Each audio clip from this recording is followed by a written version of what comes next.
ونقول بسم الله الرحمن الرحيم. الموسم الجديد لليوفنتوس موسم 2024-25 موسم بإذن الله مبشر جدا بالخير، سينطلق قريبا. يعني كل الأعين الجماهير العالمية وخاصة جماهير اليوفنتوس عندها ترقب وعندها فضول شديد. تياجو موتا في أول اختبار ليه إيه اللي هيحصل. هو طبعا مش اختبار رسمي ودية، ولازم نحط الأمور برضو في نصابها إن ده مش هيكون الحكم النهائي، علشان أنا عارف بعد الودية هيكون في ناس هتعلى بالسما جدا او هتنزل بالارض جدا، وهو لا كده ولا كده. هو مجرد فضول شديد مننا ان احنا نشوف البشاير عامله ازاي، الامور عامله ازاي، الدنيا هتكون عامله ازاي. اول ماتش مع نورنبرج يبدا يوم الجمعه باذن الله. كل الاعين على هذا الماتش، يعني لسه لغايه دلوقتي احنا مش عارفين هيتلعب يعني، ولكن مش عارفين هيتذاع ولا لا، او هيتذاع فين. ان شاء الله يعني هنتصرف باذن الله، واكيد وقت الماتش هنلاقي اي حاجه نتفرج عليها، او جايز اي قناه من القنوات يعني تعلن ان هي خدت الحقوق وان شاء الله يتم البث. فكل الاعين عليه تقريبا. التيكتس او السولد اوت او التذاكر نفذ بيعها بسبب الماتش ده، لان فيه اهتمام شديد باول يعني فضول شديد لاول يعني تأدية لتياجو موتا، وان كانت وديه ولكن مع اليوفنتوس للموسم الجديد. واضح ان هو موسم مبشر جدا بالخير من مجاميعه، يعني من اول يوم تحضير. واضح ان تياجو موتا مدرب مهتم جدا جدا بالتفاصيل، ويعني باين في شغله وباين في الفيديوهات الصغيره اللي سواء في التحضير او حتى مقابلته مع اللعيبه. واضح انه مهتم بتفاصيل كتير. زي ما قلنا حتى هو طلب اسامي كل الاستاف اللي في النادي بالاسم بالصور علشان يناديهم بالاسم. دي كلها حاجات بتدل ان هو مش جاي من فراغ. واضح انه مرتب دماغه، مرتب افكاره، مرتب هو عايز ايه. معاه طاقم بدني او فريق مش بدني بس، فريق فني او طاقم تدريبي كامل متكامل. يعني زي ما بقول في فيديو شفناه جيش كامل او فريق، يعني عمل زي ما بيقول الكتاب فريق عمل متكامل. يعني شفنا تقريبا 20 نفر ولا حاجه طالعين.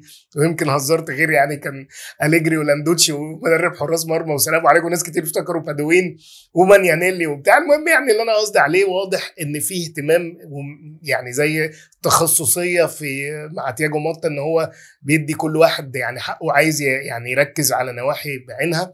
وبرضه للناس اللي بتحب أليجري، يعني طبعا كل هذا الطاقم لا يكلف زي الطاقم القديم، ولكن احنا في غنى عن المقارنات. ولكن بأمانة ربنا واضح ان هو مركز جدا، عارف هو عايز يعمل ايه. واضح ان هو منقي رجالته يعني زي ما نقول على الفرازه. ويمكن الاسم الاشهر والاسم الاكبر واللي واخد يعني صيت دلوقتي مع الناس كلها، صوته نون شي بيو ريبوزو، مفيش اي راحه تاني. وان هو عامل زي يعني زي المارتيلو او زي الشاكوش، سيمون كولينيه. واضح يعني صوته في التدريبات بيجلجل يعني باللكنه الفرنسيه بتاعته، ولكن هو الراجل فحت اللعيبه فحت وردم. وهو حتى الراجل رايح يعني بيروح حتى كمان التمارين جري مش عجل ولا حاجه. المهم الراجل واضح انه في اعداد بدني قوي جدا جدا جدا. قاعدين نشوف فيديوهات فيها نوعيه من التدريبات المختلفه عن السنين اللي فاتت. واضح ان في اهتمام بالتحضير من حتى تياجو موتا، ان قال لك ان التحضير ده مهم، ان هو هيفيده الموسم ككل. ويمكن ده مهم، ويمكن ده اللي كان ناقصنا. وان شاء الله ندفع ثمنه ان ما يكونش في اصابات زي الاول، ويكون في حاله بدنيه جيده للاعبين ان هم يقدروا يدوا يعني طول ال90 دقيقه طول الموسم، بدل ما كانوا بيشحروا فيما قبل. فبامانه ربنا موسم مبشر جدا بالخير. اختيار جيد جدا للمعسكر الاعداد بتاع اديداس يعني في المانيا. مسافه مش بعيده. يمكن ناس كتير بتتكلم على تسويقيا ده مش زي امريكا، ولكن احنا دلوقتي اهم حاجه عندنا الناحيه الرياضيه، وتاني حاجه تسويقيا بقى اديداس هتكون هي المهتمه بالموضوع ده. موفره لهم عجل وبينج بونج وباسكت والاجواء جميله وفي روح حلوه.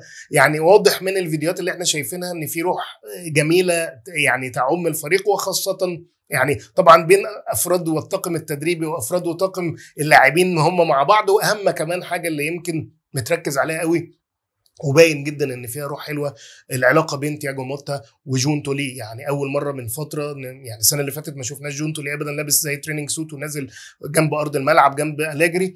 السنه دي واضح ان هو في يعني زي ما نقول متابعه لصيقه بينه وبين تياجو موتا. واضح ان في تناغم وفي تشاور وفي يعني زي ما نقول الموضوع في على موجه واحده هما الاثنين. ودي حاجه ان شاء الله هندفع ثمنها بالخير في ارض الملعب وهيبان جدا. وباين في الميركاتو ان حتى الان الميركاتو الى حد كبير مبشر بالخير. طبعا مش هنحكم على الميركاتو غير بعد ما يخلص ويبقى لينا ان شاء الله حلقه عن الميركاتو عشان موضوع كييزا وسوليه. ويعني طبعا سريعا كييزا رجع وسوليه احتمال يتباع، والناس كتير ان سوليه مش عايز يمشي. طبعا سوليه اللي يروح في اللي هو عايزه، عشان كده بقول عايز يروح روما يروح روما. هي الفكره كلها ان ده ممكن يخسر اليوفنتوس بعض الملايين، ولكن هنشوف الموضوع هيخلص على ايه وهنتكلم في اللايف ان شاء الله بتاع الميركاتو ان شاء الله. يعني احتمال بعد ماتش نورنبرج اما نطلع ندردش على الماتش. اوليا انا عارف طبعا في ناس زي ما بقول هتطير بالسماء او هتنزل بالارض، ولكن خلينا معتدلين. حتى لو شفنا حاجات ما عجبتناش نبقى معتدلين، ولو شفنا حاجات عجبتنا برضو مش عايزين ننفخ فيها قوي، خلينا معتدلين لغايه ما نشوف الامور ايه. ولكن بعديها ان شاء الله يكون لنا لايف بقى نتكلم على الماتش ونتكلم على الميركاتو باذن الله. ولكن النهارده احنا طالعين نقول بسم الله الرحمن الرحيم الموسم الجديد، ونتكلم على الاعداد، لان فعلا فتره اعداد فعلا جيده جدا، والمعسكر واضح انه جميل جدا وروح حلو. واضح ان الهدف منه فعلا الاعداد البدني، ولا شفنا يعني في فرق بين اللعيبه بتعمل مجهود للاعداد البدني ورفع اللياقه وكده، ولكن مش مجهود سفر وتغيير مواعيد نوم وقصص مختلفه عن الدورات بتاعت امريكا. فبامانه ربنا اختيارات موفقه جدا جدا من اليوفنتوس حتى الان، والامور مبشره جدا جدا بالخير. ان شاء الله يكون موسم جميل على جميع الاصعده. انا متفائل خير، دايما متفائل، ولكن الامور بس مش تفاؤل، لا في حاجات كتير مبشره بالخير. فان شاء الله يكون الامور يعني يكون موسم على قد التوقعات ويفوقها كمان باذن الله. لان واضح ان في يعني مجهود مبذول من كل الاطراف، من جونتولي كمدير رياضي، من تياجو موتا، من الطاقم اللي معاه. واضح ان في استجابه جيده جدا من اللاعبين. فباذن الله يعني عندنا فضول شديد نشوف مبدئيا كده بشاير الموضوع في ماتش نورنبرج، وان شاء الله نعرف هيتذاع فين، وان شاء الله نتفرج عليه ويكون لنا لقاء فيما بعد باذن الله. لو ما اشوف القناه دي مش قناه بس عن اليوفنتوس او عن الكوره، لا فيها كلام طبي وكلام عام، كل حاجه محطوطه في قوائم. يا ريت ترجعوا للقوائم وبصوا عليها، وان شاء الله تكون قناه ممتعه ومفيده للجميع. ولو لقيتوها تستحق الاشتراك ما تنسوش تعملوا اشتراك عشان يوصل لكم كل جديد. قبل ما بمشي بذكر نفسي بالدعاء لاهلنا في فلسطين ولكل المستضعفين في كل مكان، في السودان، في سوريا، في كل مكان. ربنا يحفظهم بحفظه ورعايته، والله المستعان وحسبنا الله ونعم الوكيل. ربنا يدينا العمر والصحه، ونشوف بعض على خير سواء اللايف الجديد او الحلقه الجديده. والسلام عليكم ورحمه الله وبركاته.